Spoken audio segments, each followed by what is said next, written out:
안녕하세요. 깨알지식입니다. 개인회생은 원칙적으로 보통 36개월에서 60개월 동안 내가 매월 받는 소득에서 최저생계비를 제외한 소득을 변제금으로 납부하면 최종적으로 면책이 됩니다.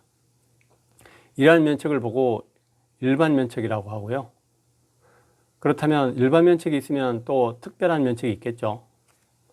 특별 면책은 36개월에서 60개월 동안 내지 않더라도 특별히 면책시켜주는 경우입니다. 특별한 경우에 면책시켜주는 거니까 특별한 사유가 있어야 되겠죠. 예를 들면 처음 회생 신청을 할 때 내가 정상적으로 회사를 다니고 있었어요. 몸도 건강했고요. 그래서 36개월 동안 변제금을 납부하겠다고 해서 인가결정까지 무사히 떨어지고 돈을 꼬박꼬박 내고 있는데 갑자기 사고가 났어요. 그러면 내가 도저히 일을 할 수가 없거든요. 또는 난치병에 걸렸어요. 그러면 계속 병원에 입원을 해야 되잖아요. 결국 도저히 변제금을 납부할 수 없는 사정이 있어야 됩니다.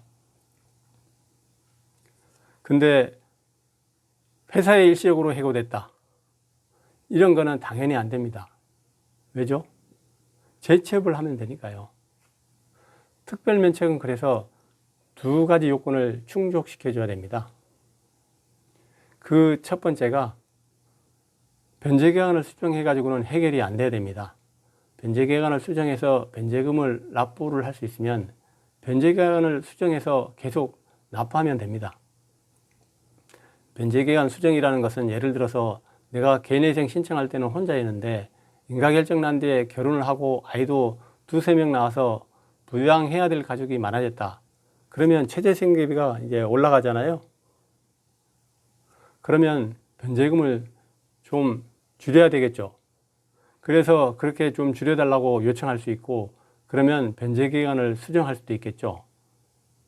그렇게 수정할 수 있으면 특별면책은 안 됩니다.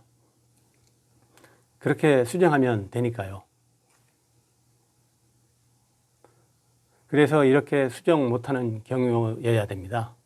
예를 들어서 큰 사고나 불치병이나 난치병 걸려서 계속 병원에 입원해야 되는 경우가 일을 도저히 못하는 경우죠. 그것만 해당되면 되느냐? 그렇지 않습니다. 또 있습니다. 두 번째는 청산가치보장의 원칙은 지켜져야 됩니다. 청산가치보장의 원칙이 뭐죠? 내 재산만큼은 갚았어야 됩니다. 내가 개인회생 신청할 때 재산이 5천이고 36개월 동안 매월 내는 변제금의 합계액이 9천이다. 그러면 5천만큼은 갚았어야 되거든요.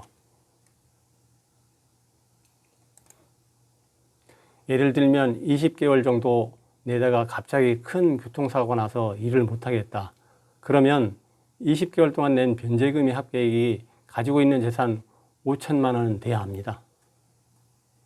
왜 그럴까요? 재산이 5천만 원이면 5천만 원만큼은 채권자한테 최소한 갚아야 된다는 것입니다. 최소한 그 정도는 주라는 얘기거든요. 그래서 두 가지 요건에 해당되면 특별면책을 신청해서 특별면책이 되는 겁니다. 결론적으로 말씀드리면 개인회생은 원칙적으로 36개월 혹은 최장 60개월 동안 변제금을 잘 내야 면책이 됩니다. 그게 일반 면책이고요. 그런데 특별한 경우 첫 번째는 내가 도저히 일을 하지 못하게 된 상태에 빠져서 변제금을 못 내게 되는 사정이 발생해야 됩니다. 그리고 두 번째는 못 내게 되는 사정이 있을 때까지 낸 변제금이 합계액이 개인회생 처음 신청할 때 가지고 있던 청산가치, 즉 그 재산만큼은 변제금을 내셔야 됩니다. 그래야지 특별면책 신청을 하고 특별면책이 인용이 되면 아직 남은 기간이 10개월 또는 12개월 남았다고 하더라도 그때까지 변제금을 납부 안 해도 면책을 바로 시켜줍니다. 감사합니다.